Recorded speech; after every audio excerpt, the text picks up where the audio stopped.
I think we can all agree that Scottie Barnes didn't make the kind of second-year jump that many expected he would after earning the Rookie of the Year award.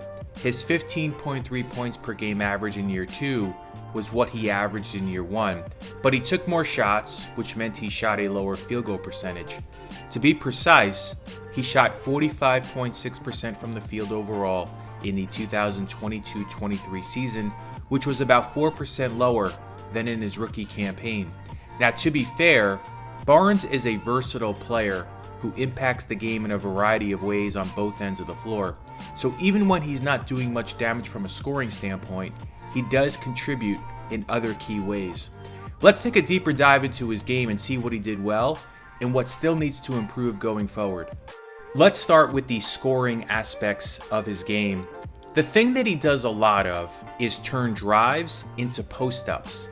It's not the cleanest looking maneuvering, but it's pretty effective.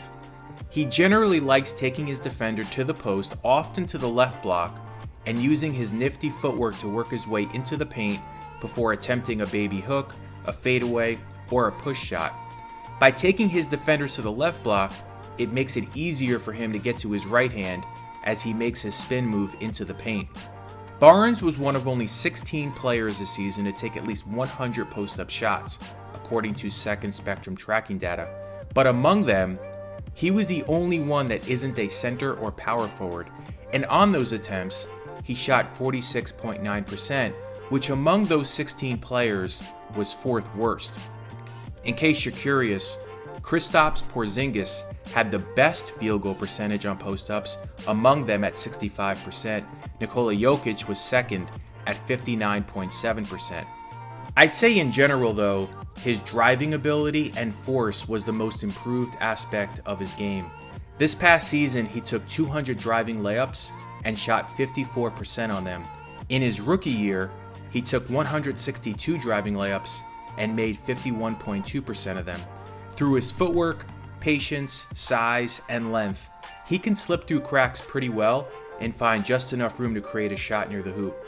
He's not super quick off the dribble, which is why he turns drives into post-ups a lot, but he's crafty and composed to let things develop. Barnes had one of the lowest blow-by percentages on drives in the league at 16%. Interestingly enough, he, Pascal Siakam, and Fred VanVleet all ranked in the bottom 10 in this category among players who took at least 200 shots on drives. He's really at his best when he can get out and run in transition. He took the 39th most shots in transition this season per Second Spectrum and made 58.3% of those attempts. However, what's interesting is that he took 43 fewer transition shots this year than last and shot 3% lower. Barnes had 83 dunks this season, 10th most in the league. His Raptors teammate OG Anunoby had 103 of them, which was 8th most.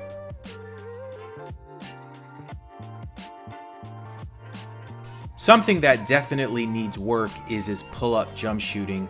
He took 11 more pull-up jumpers this year than last, according to Second Spectrum, but shot 11% worse.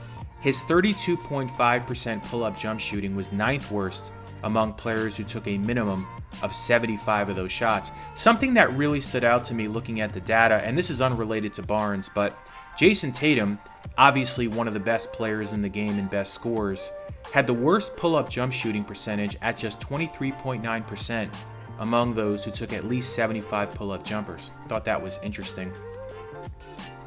Another area of struggle for Barnes was his shooting off the catch. Now we have to remember, this was known to be his most glaring weakness coming into the NBA, and he hasn't yet made much improvement in this area. On 147 catch and shoot attempts, he shot 31.3%, the 5th worst mark among players who took at least 140 of those shots.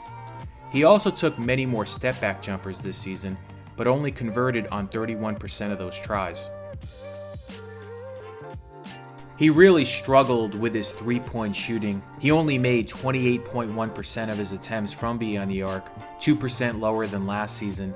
Interesting is that on straightaway three-point attempts, he shot just 18.4% on 49 tries, which was the second lowest mark in the league among players with at least 40 attempts from this area of the floor. Also worth noting is that he took 135 of his three-pointers without a defender within at least 6 feet of him. And on those shots, he made just 29.6% of them. That was the worst percentage in the league for players who took at least 130 of them. Especially with his size, something that he needs to do more of is initiate contact. I said this about Cade Cunningham as well in my last video, but for someone who gets in the paint as much as Barnes does, and with the size he possesses, he needs to find ways to absorb contact and get to the free throw line. He only averaged 3.2 foul shots this season. As I said at the top though, scoring is not how he makes his biggest impact. He's an extremely good passer. Now he averaged 4.8 assists, but honestly, that number is lower than it really should be considering how poorly the Raptors shot from long distance. Barnes is excellent at the kickout game. He finds shooters on the perimeter from the paint as well as anyone else in the league. He does it in a variety of ways too. Sometimes it's through the drive, sometimes it's while posting up, sometimes it's off an offensive rebound, and sometimes it's off short rolls when he's the screener in pick and roll. He's also very good finding cutters and teammates going backdoor. He just reads the game very well, and with his length, he can see over defenders easily.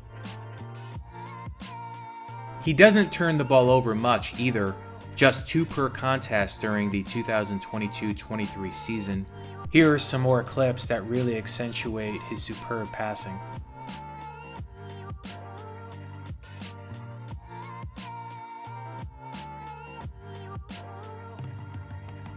Defensively, he's great at contesting shots. His length is a big factor as a shot disruptor and obstructor. Toronto played a lot of zone defense. In fact, they totaled the 5th most zone defensive possessions according to Second Spectrum, with only Miami, Portland, Philadelphia, and Utah playing more zone defense. The Raptors were the best at coming up with deflections and defensive loose balls, which helped them score a ton off opponent turnovers. OG Anunoby and Fred VanVleet were the team's best at this, but of course Barnes was a factor as well. The thing that Barnes loves to do and is really good at is pressure ball handlers up the court. He can be super hounding and swarming and really make opponents uncomfortable up the floor. Based on what he has shown so far, the players that he reminds me of include Boris Diaw. Now, Barnes is certainly a more functional athlete than Diaw was, but their maneuvering when they attack the basket and their playmaking abilities are similar. He also reminds me a bit of a taller and stronger version of Sean Livingston. Both Diaw and Livingston love to work into a post-up and use their size against smaller defenders. Another player that excelled at that early in his career was Michael Carter-Williams. I do think there is some early career Ben Simmons in Barnes as well. Now, of course, Barnes is a willing perimeter shooter, but like Barnes is now, Simmons was very good in his first few years at taking advantage of his size in the post and on drives. Their court vision and instincts are very similar, although Simmons was flashier, and they share some of the same defensive characteristics. Where the Raptors go from here will be interesting to see.